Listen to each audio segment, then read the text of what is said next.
the U.S. has just bombed out of the 2023 Women's World Cup. They could not get it done against Sweden, despite playing what I think everybody would agree was their best game of the tournament. Mosse, initial thoughts, as I said, I think that even somebody who does not particularly like this team would have to look at this, and at least in this moment, for this, 120 minutes, this was the best that we have seen. Now, I don't think anybody necessarily was surprised that the United States lost to Sweden in this World Cup, but the manner in which they lost it, I think, is surprising. It's a weird one because the performance was great. They were the much better team. It's an absolute travesty that they got knocked out. So it feels like a weird night to be hammering them, but then you take a step back, big picture, going out in the round of 16 is a massive failure. It's a travesty in what sense?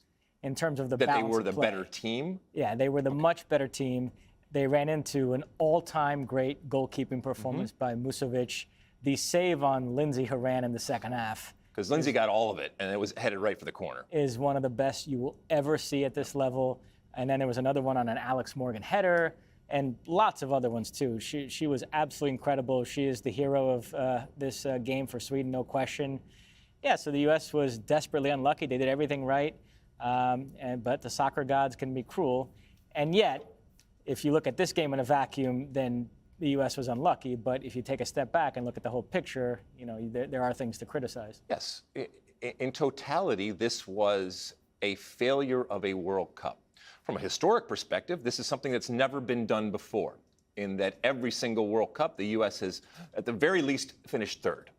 And so bombing out in the round of 16, despite a good performance in that round of 16 games, I think fairly, at least the way I look at it, is that it is an unmitigated failure.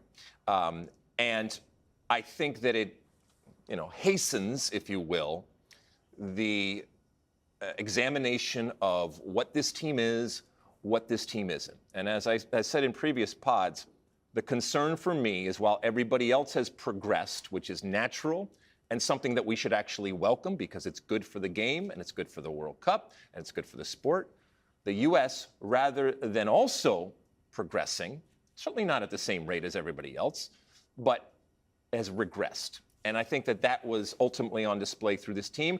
I do think that this particular World Cup team in 2023 was not as good as the 2019 team and was not as good as the 2015 team, even with the rest of the world, quote unquote, catching up. Having said that, tonight there were some good performances. I thought that Vlatko Andonovski, in terms of making changes, got it right with Sonnet coming in for Rose Lavelle. And keep in mind that Sonnet is a center-back-ish type of player coming in that midfield, and she didn't look out of place. As a matter of fact, she was one of the players that I thought had a really, really good game. Naomi Gorman confirmed that she is the one and only star to come out of this tournament and shown from start to finish in that back, and she is a wonderful player for the future. And I think, barring an injury, and I hope she stays healthy, she's going to be there for a long time in that center back position going forward. Alyssa Nair, I think, commanded the box well in a way that we talked about she needed to do because of the set pieces coming out, punching it, and then not only making the saves in the penalty kick, but also making a penalty kick herself. So I thought that ultimately was good.